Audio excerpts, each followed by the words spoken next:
So to start with, I think we'll just kick it off. And Farah, tell us a little bit about the evolution and growth of the Women's World Cup and what you see the Women's World Cup being able to achieve by coming to what is at least currently the strongest rugby space in the world, to Aotearoa, New Zealand. First of all, kia ora, John, and ngā mihi nui kia koutou. Kia ora, everybody. Ko Farah Palmer aho. Yes, I'm here in Aotearoa, New Zealand, at the bottom of the world, it feels like at times. And yeah, I never thought I'd see the day where the Rugby World Cup for women would come down to New Zealand. You know, of the time that I was playing rugby, all of the tournaments were always in the Northern Hemisphere, which made sense in some ways because it's where a lot of the population were. So when we bid for the Rugby World Cup in 2018, and it was myself actually and Mark Robinson, who's now the CEO of New Zealand Rugby, who were the ones bidding to the council to have the rights to host.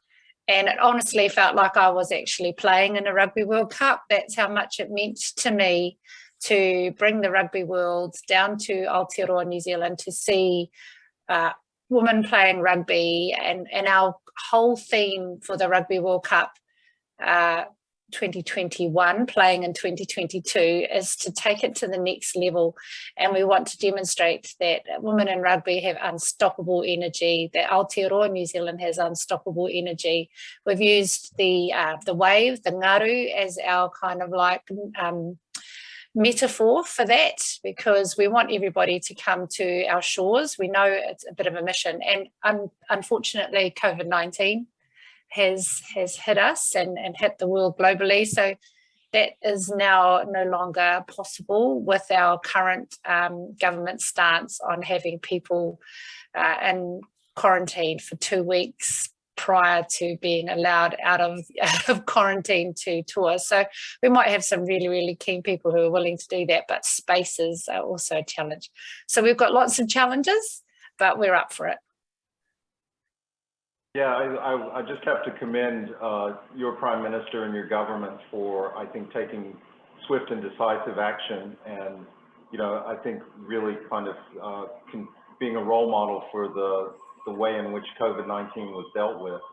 But that also, as you mentioned, creates specific challenges for sports events with the quarantine issue and other things until it's under control. So I'm sure that was the primary reason and wise to delay for a year.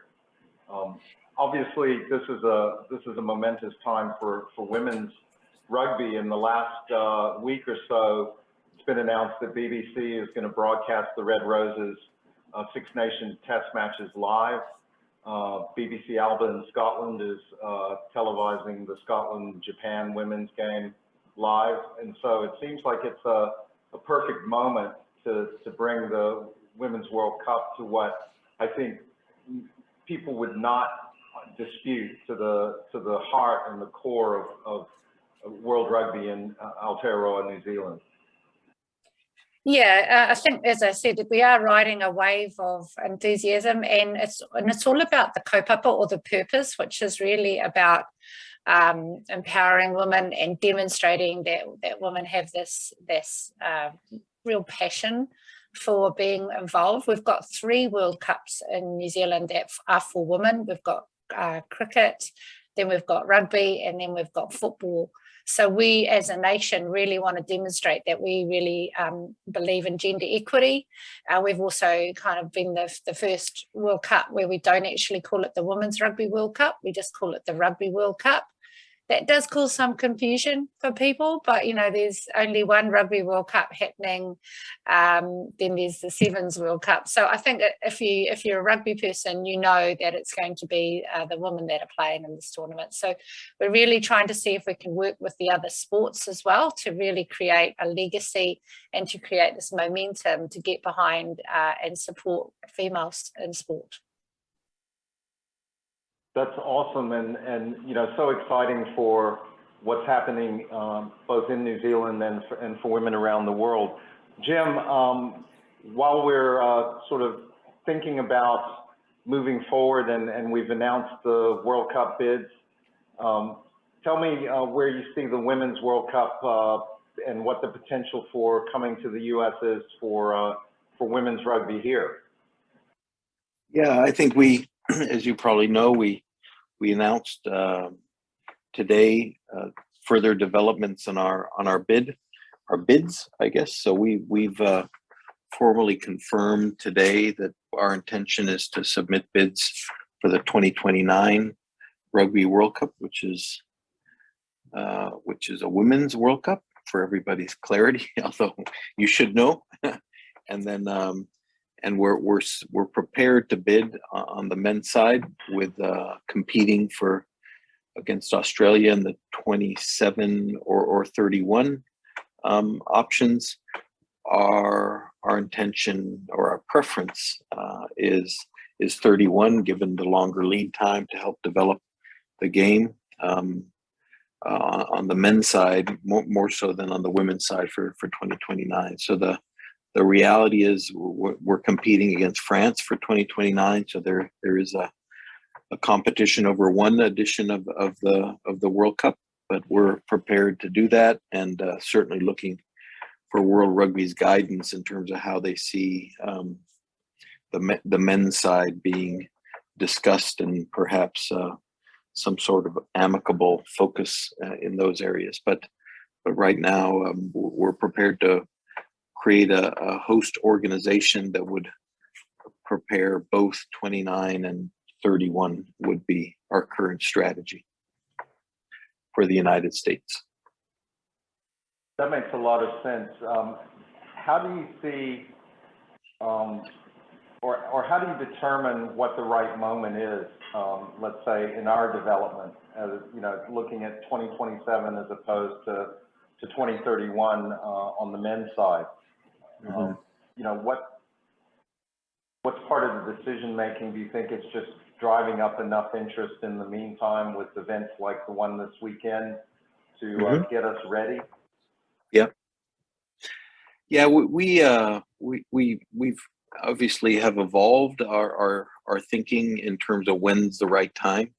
I think the experts on the rugby side of USA Rugby and others, we initially thought that 27 would be the primary focus on the men's side, and 29 was always our thought on the women's side.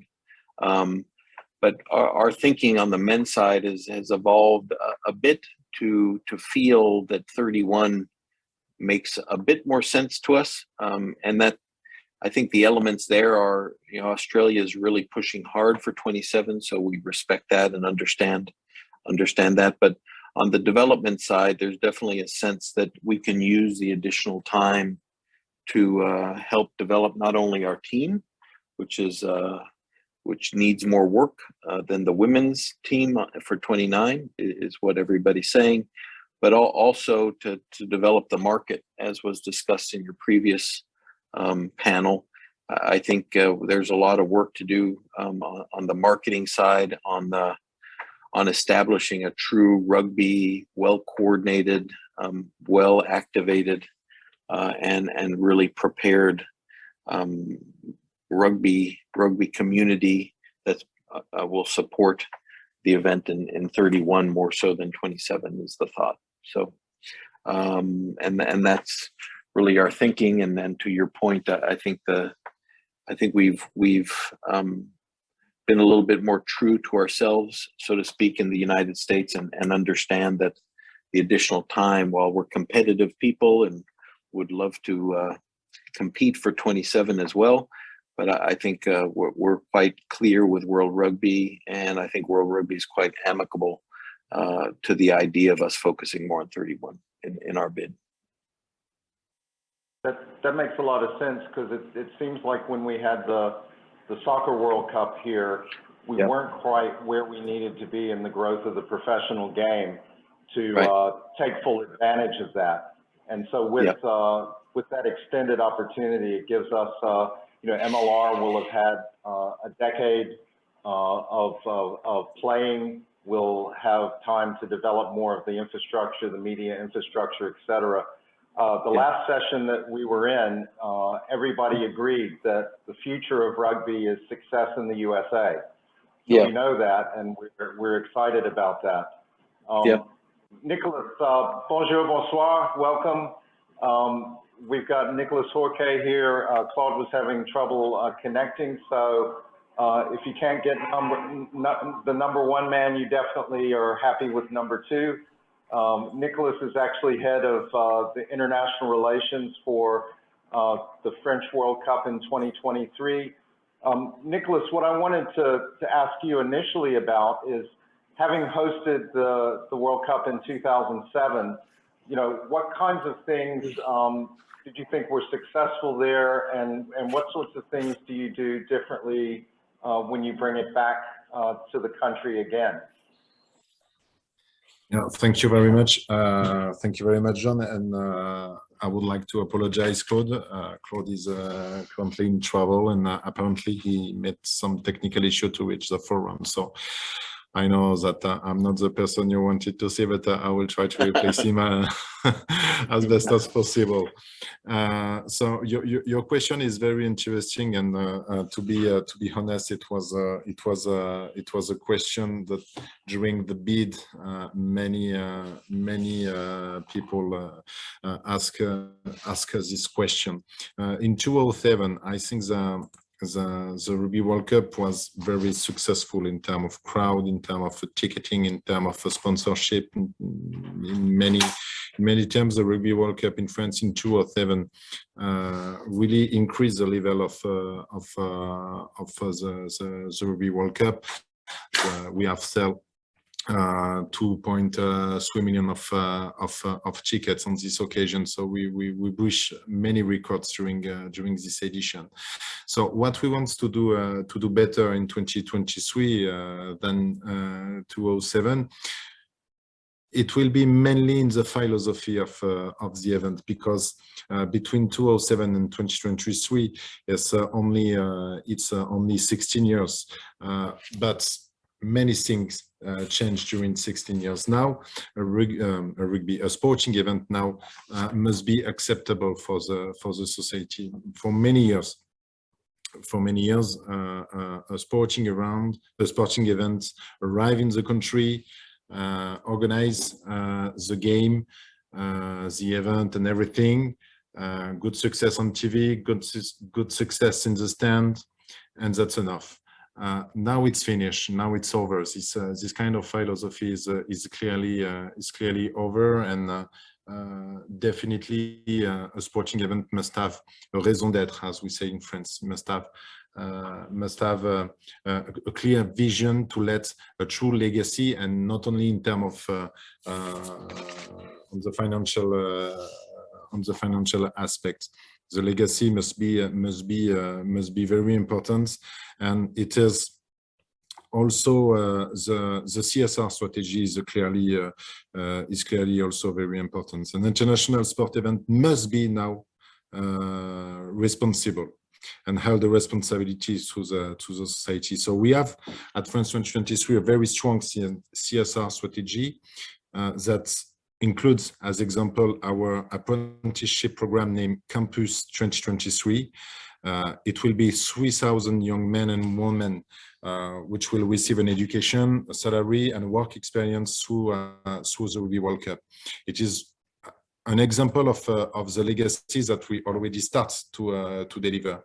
These young men and women are currently working for our amateur clubs, for the French amateur clubs, and also for clubs from other sports. And the idea is to make them as a professional of the sport of tomorrow. And of course, we expect a rise of our players. In 2007. We have the number of players increased by 30% after the Rugby World Cup in France, but unfortunately the year after, as we don't have we didn't expect these figures in 2007, and we were not ready to keep these new kids in the clubs. So it is also now time to work on to build infrastructure in our clubs, to train some educators as well, to be able to keep the new kids who will come in the clubs. So it is mainly what we will do differently in 2023 than in 2007. It's mainly based on the responsibility, on the inclusion, on the environment, on all these aspects. Thank you. And Farah, that raises a good question about, you know, the uptick that they had after 2007 in France, with youth coming into the game that they weren't quite ready to sustain. Did that similar thing happen in New Zealand in 2011? And you know, how did you sort of deal with development of the game and legacy coming out of that World Cup? Yeah, I think we always see a bit of a surge in enthusiasm to join a sport after hosting a World Cup. So there definitely was a bit of a surge in New Zealand. New Zealand rugby is very fortunate that we're well established in the New Zealand psyche. So we've got all the fields and that kind of thing. So things really did ramp up, but we were prepared for it in New Zealand. I think, interestingly, with women's rugby, after the 2017 World Cup, where the Black Ferns performance was outstanding, I know that we did kind of sway a few people who were not sure about women's rugby, who became, you know, #1 fans of the Black Ferns, and with players like Portia Woodman and that really making a statement. It really did help to grow women's rugby. So we had this huge influx of young girls wanting to play. So we've adapted the game for the younger generations, you know, with Ripper Rugby and that, and we've seen a shift in our clubs, and we've seen a shift in the governance side of things to try and get more females involved in the sport in a whole range of roles, not just as players. And so we've noticed that since 2017 as well. Thank you. And I want to kind of segue and get Greg into the discussion, because Greg, Nicolas, Farah, and Jim are working at a macro level where we're looking at national impact of events like the Rugby World Cups for women and for men. But in your role, you know, how significant is having events like that come to the U.S., and sort of what sort of level of involvement does a city like Washington, D.C., being our national capital, kind of have that you can leverage to support and also attract parts of that event to the city? Yeah, look, thank you for having me first, and I appreciate the context. You know, for us, you know, we look to host, you know, amazing event experiences that are going to draw people to our city, stay in our hotels and our restaurants. But, you know, it's really more than that as well. It's about, you know, those activities that really help build a stronger community for us. And I will tell you, you know, I've been overwhelmed in learning the rich community we have in supporting, you know, rugby in our DC, in our city, and in our region. I think the prior panel had referenced, I think, 45 million in the US identify, you know, with rugby. Well, 2 million people just in the DC area alone are self-identified as fans or players. And so we, you know, it's incredible. We have 200 clubs. And so we're finding and seeing that there's rich support, you know, really to drive this event activity for us. And so we couldn't be more excited about the opportunity, you know, to have this event this weekend. You know, we're thankful for our partners at Left Field Live. We're thankful for Old Glory, and certainly the leadership of USA Rugby. And, you know, we're honored about the opportunity to really grow the game and help grow our community and really help our city from an economic perspective as well. And so we couldn't be more excited, but we couldn't be more bullish on rugby and this opportunity for us. Yeah, I mean, we're super excited at our own university at Mount St. Mary's. And that region from up near the Pennsylvania border down to Mary, Washington, for example, is really in the catchment area of Old Glory and of DC. Yeah. And so it's more than just locations for match venues, but training sites. I know, Farah, when the Men's World Cup was in New Zealand, You had a really good host town concept. We did the same in England in 2015. My city was the host city for the Springboks, and it was a super exciting event. There were no matches in the city, but you know, it really drove interest. And just to come back to Nicolas, it's been very exciting to watch on social media. You know, having the Chabal and try to find the ball, the Rugby World Cup ball in Lyon, and the highlighting of different cities along the way is really, I think, a way that you can kind of capture that national interest, but then dig deep into the local environment of the different cities. Yeah, it was clearly since the beginning a main part of our vision. We are a national. France 2023 is a national event. It's not an event that we want to focus in one city than the other. It is clearly important to involve. It's John, what I have said during your first question. A sporting event must be responsible and must involve all the country, not only a part of the country, not only some cities. We have to involve and link all the host cities.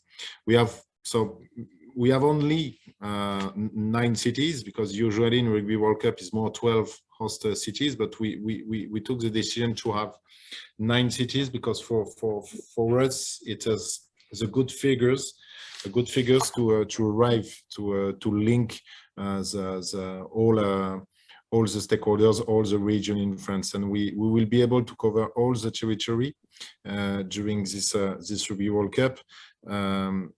To give you an interesting figures, 82% of the French population live at less than 2 hours of at least one stadium. So it is a good way also to interest all the French population to this event. And the link, it is also why we have decided this. We have chosen this logo with this ribbon, with the Mobius ribbon. It is clearly to show the link of Rugby World Cup 2023 through the French territory, but also through the world of rugby. Yeah, thank you. And Jim, I know from your background that you've been involved in a number of major events going back to Atlanta '96, Sydney 2000, and others. What do you see are sort of similar features, but maybe unique features as well about the Rugby World Cup? Yeah, my first big event was the '94 World Cup. So I started in soccer, and unfortunately Nicolas's team didn't qualify that year. Sorry, Nicolas. Neither did England. Very bad memory. We still were able to sell out all the stadiums, and I think we still hold the record with 24 teams, hold the record for the largest FIFA World Cup attendance. And I worked at FIFA, as you know, for 8 years, so I'm very familiar with that event. But I also see great similarities, to answer your question, in terms of what we started. And I worked for a professional soccer team, football team prior to '94, so I see a lot of similarities between, as you said earlier, I think MLR being established before potentially hosting a Rugby World Cup, I think is a big advantage to rugby over soccer back in the '90s.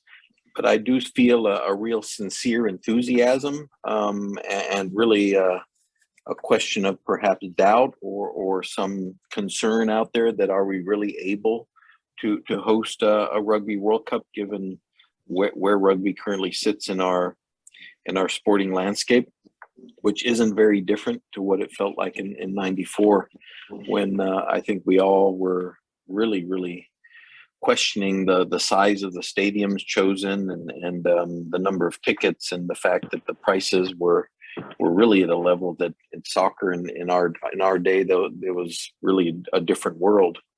And I see a lot of those questions coming now with rugby, and we're really quite bullish in the approach we're taking, and feel there's a lot of similarity between soccer in the 90s and rugby in the 20s, in a different century. And I think for the group's sake, which I think parallels some of the discussion being made here so far, we've conducted a survey as part of our work, similar to what Nicolas has presented, the French have done, but some interesting facts were presented earlier today, and this is just the tip of the iceberg in some of the information. So 80% of sports fans that we surveyed and 93% of rugby fans support the United States hosting both Rugby World Cups. 78% of sports fans and 90% of rugby fans believe the United States is well equipped to host a Rugby World Cup. And I think this is an interesting one. 91% of rugby fans said they'd be interested in watching or attending a men's Rugby World Cup. And 82% of fans said they would do the same for a women's Rugby World Cup. So I think to the point of the growth of not only rugby in general and its attraction to a sports fan, which we have a lot of those in the United States, but not only that, but how that translates to a men's World Cup and a women's World Cup, I think is really interesting for us.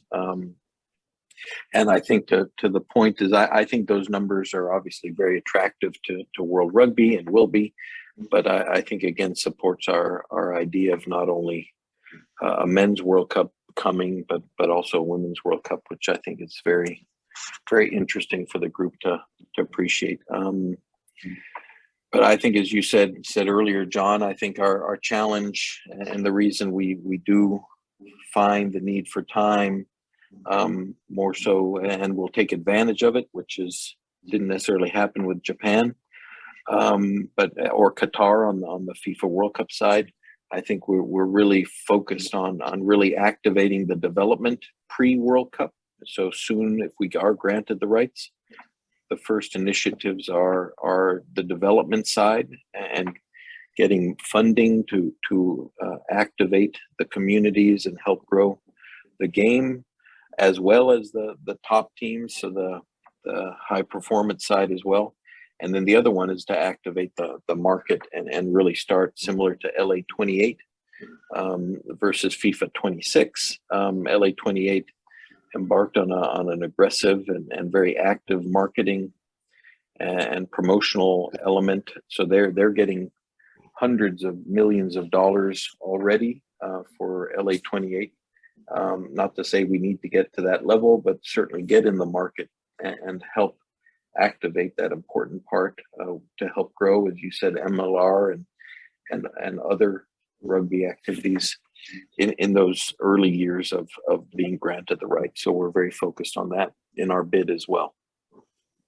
And finally, with Greg's presence, I would just add, as we said today, and we will be very reliant on people like Greg and his colleague Pete, because without the people on the ground understanding the benefits to the local community, I think we have 3.1 million tickets potentially for sale for 31, and over 1 million tickets for sale potentially for 29, and that's a lot of tickets to sell for any sport, much less rugby. So we will rely on partnerships with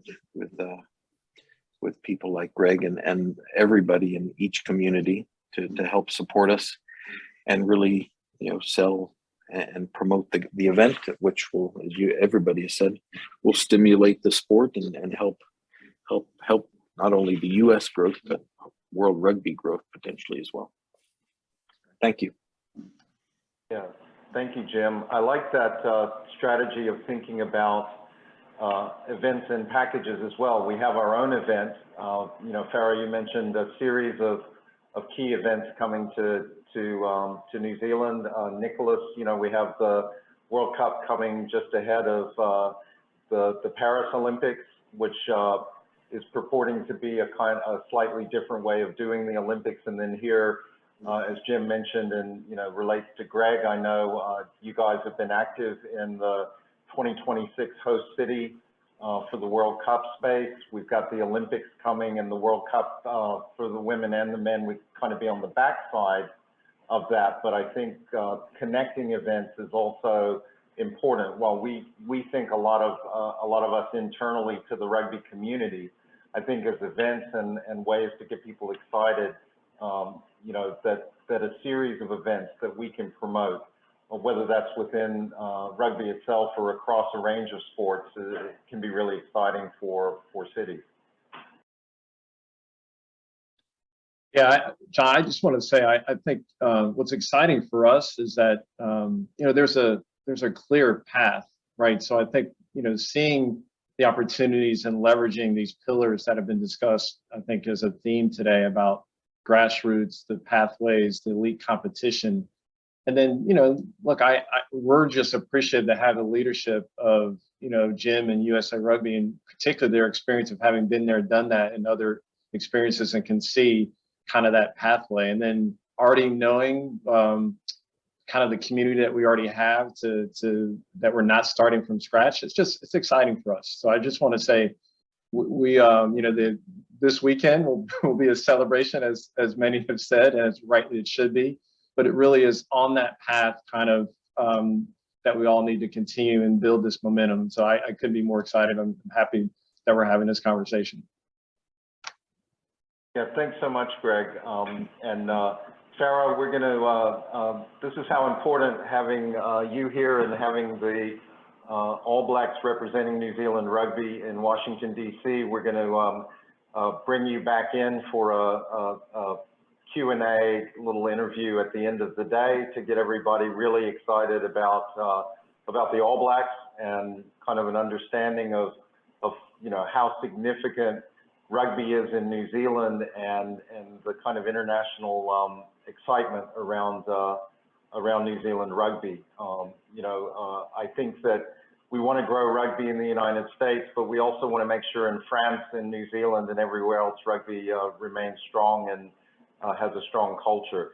For us in the academic world, we're looking forward to coming down to Aotearoa, New Zealand again for an event around the Women's World Cup.